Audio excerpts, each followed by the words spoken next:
Hi guys, welcome to the English Essay Part 2 lecture series on Nearpeer, and today we're going to discuss an issue-based essay which is the crisis of good governance in Pakistan, need for reforms and institution building. ये मैंने ऐसे इसलिए choose किया कि एक तो ये बड़ा ब्रॉड टॉपिक है और ये पाकिस्तान की गवर्नेंस से रिलेटेड जितने टॉपिक्स हैं उसमें किसी भी तरह आ जाएगा तो इंशाल्लाह आप इसको कवर कर लेंगे, क्योंकि मैं आपको ये कवर अच्छे तरीके से करवाऊंगा, आपको एडिशनल रिसोर्सेज भी दूंगा, तो आपको काफ़ी फ़ायदा होगा इस ऐसे में. So this is the color key that you guys are already familiar with, and now we'll jump right at the topic. सबसे पहले कुछ ब्रेनस्टॉर्मिंग इसके अंदर करें तो ब्रेनस्टॉर्मिंग ये है कि आप ये इसका टॉपिक देख रहे हैं क्राइसिस ऑफ गुड गवर्नेंस. तो एक में हमने बताना है कि crisis of good governance Pakistan में कैसे है. तो पहली तो चीज़ आगे कि हम डिफाइन करेंगे, एक्सप्लेन करेंगे कि गुड गवर्नेंस क्या होती है. फिर हम बताएंगे कि वो जो एक्सप्लेनेशन हमने गुड गवर्नेंस के लिए उसमें उसमें पाकिस्तान कैसा परफॉर्म करता है. तो इसलिए हम कुछ इंडिकेटर्स लेंगे कि गुड गवर्नेंस ये इंडिकेटर्स हैं, उनको बताएंगे. फिर हम उन इंडिकेटर्स की एप्लीकेशन करेंगे पाकिस्तान के ऊपर कि पाकिस्तान इन इंडिकेटर्स पे इस तरह परफॉर्म कर रहा है, इसलिए क्राइसिस ऑफ गुड गवर्नेंस है पाकिस्तान में. फिर हम रिफॉर्म्स और इंस्टीट्यूशन बिल्डिंग की तरफ बात करेंगे, कौन सी रिफॉर्म्स है जो इस क्राइसिस को चेंज कर सकती हैं. ठीक है, तो ये जनरल स्कीम थी ऐसे की इशू बेस्ड ऐसे में, लेकिन टॉपिक की वजह से, नोयत की वजह से हम इसे चेंज करेंगे, क्योंकि रिकमेंडेशंस जैसे कि आप यहाँ पर देख सकते हैं कि रिकमेंडेशंस हम 11th पैराग्राफ में दे दिया करते थे, लेकिन ये टॉपिक ही रिकमेंडेशन सेंट्रिक है कि आधा topic crisis of good governance पे है, बाकी need for reforms and institution building तो आधा है ही रिफॉर्म से रिलेटेड. तो इसीलिए अपडेट हो जाएगा, हमारी रिकमेंडेशंस काफ़ी ज़्यादा पोर्शन लेंगी इसका. तो हम अपने ऐसे के टॉपिक के हिसाब से उसे चेंज करते हैं अपनी स्कीम को. तो इंट्रोडक्शन हम एक अलहदा वीडियो में कवर करेंगे. सबसे पहले हम डेफिनेशंस पे जाते हैं. हमने एक्सप्लेन करना है गुड गवर्नेंस को और इंडिकेटर्स के ऊपर हमने एक्सप्लेन करना है. How can the term good governance be conceptualised. Good governance entails how public institutions conduct public affairs as well as how public resources are manage in a preferred manner. ठीक है, तो public affairs कैसे अच्छे तरीके से होते हैं, public resources effective manner में होने को गुड गवर्नेंस कहते हैं. According to UN it has 8 major characteristics. First indicator है participation, which is quality of civil society and its participation in decision making. Second is consensus oriented, mediation between different interest groups and sustainable planning. ठीक है, तो पहले इन दो indicators को explain कर लेते हैं हम एक पैराग्राफ में और बाकी 6 इंडिकेटर्स को हम दूसरे पैराग्राफ में. In order to dwell upon the extent to which there is a crisis of good governance in Pakistan, it is necessary to understand the nature of the issue in question. Hence, it is important to conceptualize the concept of good governance. Put simply, it entails how public institutions conduct public affairs as well as how public resources are managed in a preferred manner. United Nations, however, has provided an exhaustive list of 8 aspects that characterize good governance. These 8 aspects are participation, consensus orientedness, accountability, transparency, responsiveness, effectiveness and efficiency, equity and inclusiveness, and rule of law. First, participation entails presence of free speech, vibrant civil society, and pluralistic interest groups, as well as incorporating voices of these in decision-making process. Participation का मतलब है कि different groups को आप include करें. Second है consensus orientedness, के हर तबके की मर्जी के मुताबिक चीज़ें हो, कि ऐसा ना हो कि one at the cost of other हो. Consensus orientedness required policies to mediate between different competing interest groups and long-term planning for sustainable development. This also necessitates that public policies should not favor one particular interest group at the cost of other. तो ये आगे अब बाकी कौन से हैं, ये point number 3 से शुरू होता है. So you know a word sometimes tends to accountability, quality of democracy and accountability institutions, ये आउटलाइन के अंदर आएगी. Transparency, ease of availability of information to those affected by decisions, responsiveness, service delivery within reasonable time frame, effectiveness and efficiency, policies meet the needs of the society by making best use of available resources, equitability and inclusiveness, participation and well-being of vulnerable groups, rule of law, fair legal framework which is enforced impartially. So, in addition to the above factors, all actors must be accountable to public and their institutional stakeholders. तो ये third बात हो गई. Fourth, this is not the introduction, this is a continuation. Transparency means information is freely available and directly accessible to those who who will be impacted by a particular decision, कि जो लोग impact हो decision से उनको information हो उस चीज़ की, ये transparency होती है. Fifth, responsiveness requires that public institutions serve all stakeholders within a reasonable time frame. एक responsive system वो है जो वक्त के अंदर justice delayed is justice denied वाला concept, तो वक्त के अंदर आप services दे लोगों को. Sixth, effectiveness and efficiency mean that decision making and institution produce results that meet the needs of society while making the best use of resources at disposal. कि आप ज़रूरियात लोगों की पूरी करें और best use of resources हो, ये efficiency और effectiveness है. This also entails environmental protection. Seventh, equitability and inclusiveness. It requires participation and development of vulnerable groups, particularly minorities. This means that no group should be excluded or marginalized from the mainstream. Equity की जब हम बात करते हैं, inclusiveness की बात करते हैं, तो हम जो कमज़ोर तबके हैं हमारे माशरे के, लोअर सोशल रंग्स के, उनको इंक्लूड करने की बात करते हैं. Last, rule of law necessitates a fair legal framework enforced impartially. This also requires protection of human rights. This requires an independent judiciary and an impartial and incorruptible police force. Taken together, अब ये logical connector, taken together, these aspects comprehensively determine the nature of governance in a particular country. हमने इसको close किया, connect किया कि ये जितने हमने अभी बातें की हैं, ये सारी taken together ये बताती हैं किसी भी पर्टिकुलर कंट्री में गवर्नेंस का क्या स्टैंडर्ड है. ये आर्टिकल्स जो इंडिकेटर्स मैंने आपको बताए उसको आप यहाँ से पढ़ सकते हैं. What is good governance, United nation ESCAP. अब मेन आर्ग्यूमेंट्स के ऊपर आएंगे. ये 3 मेन आर्ग्यूमेंट्स हैं इसके अंदर. मैंने 3 पैराग्राफ्स में इसको डिवाइड किया. How is there a crisis of good governance in Pakistan based on these indicators. ये आउटलाइन में आ गया. अब हम हर इंडिकेटर के ऊपर पाकिस्तान को एनालाइज करते जाएंगे. Participation. Pakistan's political elite is dominated by feudal industrial nexus. Hence, middle class and working class voices are structurally excluded from the decision making process. इनकी voices नहीं सुनी जाती. Consensus oriented. Due to elite capture, policies in Pakistan tend to favor the rich and powerful at the cost of wider societal interest. Accountability.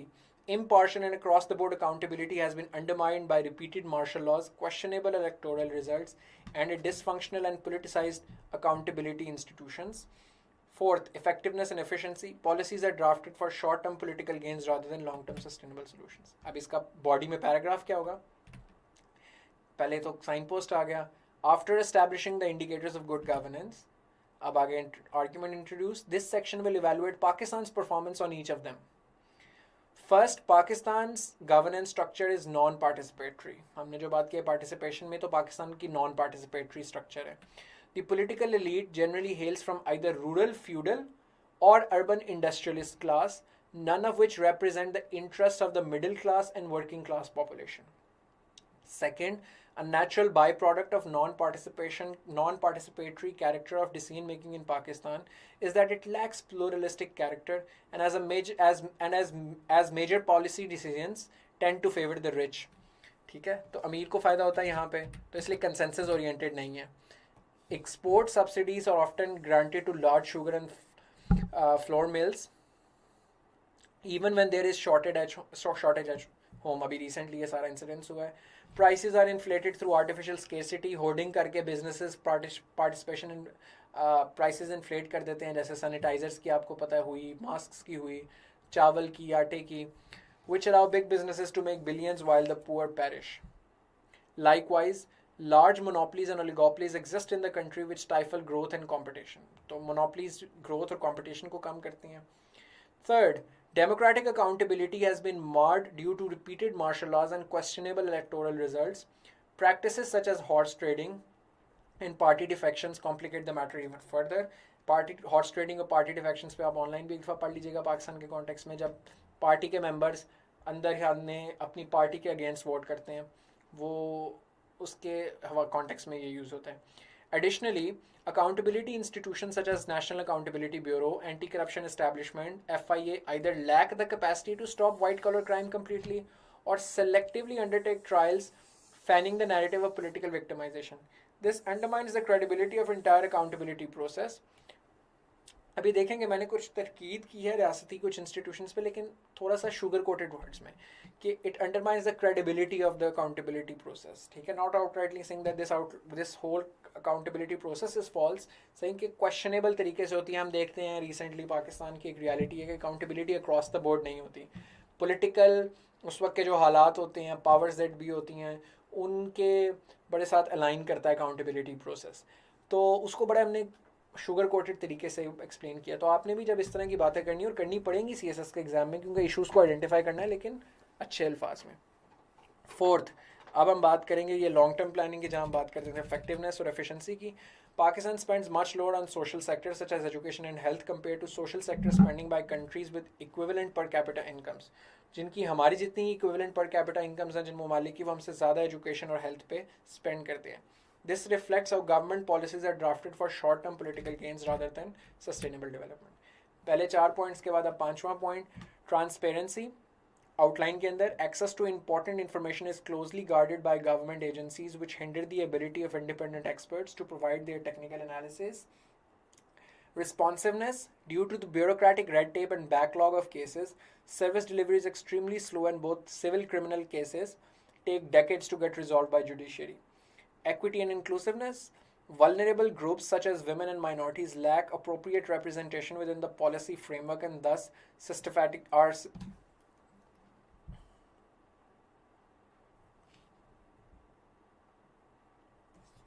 are systematically disenfranchised. Rule of law, the condition of human rights and the enforcement of law remains poor in Pakistan due to capacity constraints and political pressures on public administrators such as district administration and police. In addition to these aspects, there is a lack of transparency in public policy. Article 19A guarantees free access to public information. However, civil society seldom exercises this right. In reality, however, the upper echelons of society have privileged access to information which allow them to benefit at the cost of ordinary citizens. This manifests in the form of insider trading and secrecy around public projects. तो transparent नहीं है government की functioning हमारी रियासत के अंदर.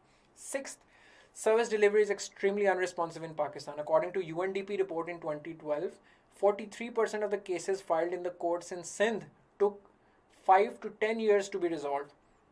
Studies indicate that 2/3 of total inmates, यानी जो जेल में हैं, in jails are under trial prisoners, यानी कि 2/3 जो लोग हैं जेल में वो अभी अंडर ट्रायल हैं, यानी उनका ट्रायल ही मुकम्मल नहीं हो पा रहा प्रिजनर्स का। कि अभी ट्रायल मुकम्मल हो जाए तो फिर तो हमें पता होना कि अभी उनका ट्रायल कंप्लीट हो गया, आपने किसी को गलत तरीके से डिटेन नहीं किया हुआ, और जो सही मानों में सज़ा याफ्ता लोग हैं वही हैं उसके अंदर। तो हमारा इतना स्लो है काम। 7th, performance in terms of inclusiveness is even more dismal. Pakistan ranks 151 out of 153 in Global Gender Parity Index according to 2020 report. Status of women is so poor despite the fact that they constitute almost half of the total population. Thus, it is no surprise that minorities, both religious and ethnic as well as transgenders, are completely excluded from the mainstream policy and discourse. तो inclusiveness भी बहुत कम है हमारे यहाँ। Last, हम rule of law के ऊपर बात करेंगे। Pakistan ranks 117 out of 180 countries on transparency internationals corruption perception index 2020. By default, rule of law cannot be upheld when the powerful and rich can evade law with money and influence. Plea bargain in NAB being case in point, जहाँ पैसे देकर थोड़े से जितने आपने corruption किया उसके percentage देकर आप केस से बच सकते हो, NAB के लॉ में है. There are serious concerns about corruption in government departments and illegal detention in police custody that violates human rights. All in all, these indicators prove the extent to which there is a crisis of good governance in Pakistan. तो हमने पहली चीज़ साबित कर दी कि हमने बताया कि good governance के इंडिकेटर्स कौन से हैं 8. फिर हमने बताया कि पाकिस्तान में क्राइसिस ऑफ गुड गवर्नेंस है और किस नौयत का, उसकी एक्सटेंट क्या है, उन 8 इंडिकेटर्स को अप्लाई करके. अगला हमारा आर्ग्यूमेंट होगा कि इसकी कॉज क्या है. What are the causative factors of the crisis of good governance in Pakistan? क्यों ये एग्जिस्ट करता है क्राइसिस? चूँकि ओवरऑल स्कीम ऑफ थिंग्स में इसकी रेलेवेंस ज़रा कम है तो उस पर हम सिर्फ एक पैराग्राफ लिखेंगे, क्योंकि हमने ज़्यादा फोकस करना है क्राइसिस ऑफ गुड गवर्नेंस पे और रिफॉर्म्स में. लेकिन इन दोनों के बीच में जब तक आप बताएंगे नहीं कि कॉज क्या एग्जिस्ट करता है तो एक लिंक मिसिंग रहेगा. सो क्या कॉज है? An interplay of historical and structural forces has cause the current crisis of good governance which includes colonial legacy leading to extractive institutions, civil military power imbalance leading to military dictatorships, patronage networks hampering governance by systems, and compartmentalization of government institutions hampering collective action. देखते हैं ये क्या चीज़ें हैं. सबसे पहले, it is clear that Pakistan does suffer from a crisis of good governance, but it is important to investigate the historical and structural causes for this condition. The first reason is the colonial impact. In their book, Why Nations Fail, Deron Acemoglu and James Robinson have explained the cause of stagnant growth in post-colonial states They have argued that colonial masters instituted extractive institutions whereby economic rewards were not based on legitimate incentives but on illegitimate means such as corruption, nepotism, patronage and rent-seeking behavior. यानी कि जो colonial रियासतें थी colonisation के under उन्होंने जिस तरह का निज़ाम छोड़ा अपनी रियासतों में वो ये था कि जहाँ पर लेजिटिमेट इंसेंटिव्स के बेस पे सारी नहीं अथॉरिटी मिलती थी या ग्रोथ मिलती थी but based on illegitimate incentives था. वो कॉलोनियल हैंगओवर कंटिन्यू किया कि वो इन्होंने इंस्टीट्यूशन एक्सट्रैक्टिव इंस्टीट्यूशन इंस्टीट्यूट किए हैं जिसकी वजह से वो कंटिन्यू किए हैं आज तक. On a similar note, Pakistani sociologist Hamza Alawi posited that Pakistan inherited an overdeveloped colonial machinery in the form of military and bureaucracy and its cooperation with major elites, landed feudal class and urban industrialist class. This resulted in what became a complex post-colonial state whereby unelected institutions such as military were well-funded, qualified and experienced, while the elected institutions such as the parliament and political parties were weak and relatively inexperienced. This directly led to military coups and martial laws that further weakened the democratic governance and increased centralization of power. The idea is कि colonial rule के अंदर उन्होंने unelected institutions को बहुत अच्छे तरीके से design किया कॉलोनियल मास्टर्स ने. Military was well funded, civil bureaucracy was well funded, they had the experience, they had the training. But जो पॉलिटिकल इंस्टीट्यूशंस थे लाइक पार्लियामेंट को कभी पावर नहीं दी, आपको पता है वो मिनिस्ट्रीज़ कभी नहीं मिली, डायरकी का निज़ाम इंस्टीट्यूट किया, सारी मिनिस्ट्रीज़ अपने पास रखते थे, इंपॉर्टेंट पावर्स अपने पास रखते थे गोरे, जिसकी वजह से जो पॉलिटिकल क्लास थी उसको कभी एक्सपीरियंस ही नहीं मिल सका उस तरीके का कॉलोनियलिज्म के अंडर जो मिलिट्री और ब्यूरोक्रेसी को मिला. उससे इम्पैक्ट ये हुआ कि after independence over developed state थी. हमजा लावी का जो थीसिस है कि जो कॉलोनियल इंस्टीट्यूशंस थे, जो अनइलेक्टेड इंस्टीट्यूशंस थे, मिलिट्री और ब्यूरोक्रेसी, वो ज़्यादा एक्सपीरियंस और बेहतर फंडेड थे और पॉलिटिकल पार्टीज़, पार्लियामेंट ये रिलेटिवली इनएक्सपीरियंस थे, जिसकी वजह से फिर कैपेसिटी कंस्ट्रेन हुआ और जो ज़्यादा डेवलप्ड था उसने कम डेवलप्ड को ओवरकम कर लिया और फिर हमारे जो द रेस्ट इज हिस्ट्री. अच्छा, ultimately the undemocratic governance became patronage ridden whereby access to public services were based on personal contacts and position of authority. ये पेट्रोनेज नेटवर्क्स में यानी कि ये गवर्नेंस बाय पेट्रोनेज ये है कि आप ताल्लुक की बेस पे, यानी एक चीज़ आपका राइट है आपको मिलना चाहिए, लेकिन हमारे माशरे में आपको पता है कि आपको बेसिक से बेसिक अपना काम करवाने भी जान पहचान ताल्लुक इस बेस पे काम होता है, सिस्टम और निज़ाम की बेसिस पे नहीं होता. तो फॉर्मल रूल बेस्ड चीज़ें नहीं होती, ताल्लुक की बेसिस पे चलती हैं, पेट्रोनेज की बेसिस पे चलती हैं. Recently, there was no serious effort to modernize and reform government structure, with the consequence that today there is strict compartmentalization of government institutions. Thus, working in silos became a structural impediment to tackle the complex and interconnected web of wicked problems confronting country. Compartmentalization of government institutions ये है कि हर department अपने अपने silos में अपने अपने ना हुजरे में अलग-अलग काम कर रहा है. हालांकि ये सारी चीज़ों को आपस में कोलैबोरेट और कोऑर्डिनेट करके विकेट प्रॉब्लम्स हुए हैं जिनका एक इंस्टीट्यूशन के पास सोल्यूशन नहीं है.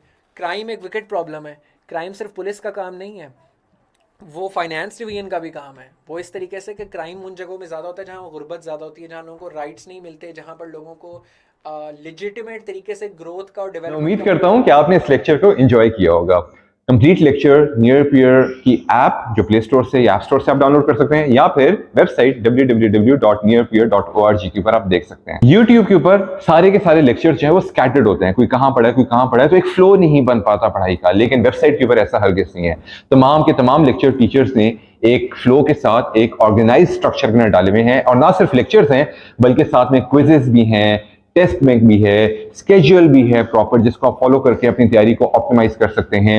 एआई बॉट है जिससे आप कोई भी सवाल करें तो 30 सेकंड के अंदर अंदर आपको जवाब मिल जाता है. 24/7 टीचर का एक्सेस है, लाइव सेशंस का पूरा स्केड्यूल है. तमाम वो चीजें जो आपकी तैयारी को पक्की बनाने में आपकी हेल्प कर सकता है. अगर आपका कोई भी सवाल, कोई भी क्वेरी, कोई भी कंफ्यूजन है तो feel free to drop us a WhatsApp on the given number. हमारे काउंसलर्स हर वक्त इंतजार में बैठे होते हैं कि वो किस तरह से आपकी बेहतरीन तरीके से मदद कर सकते हैं. All the best.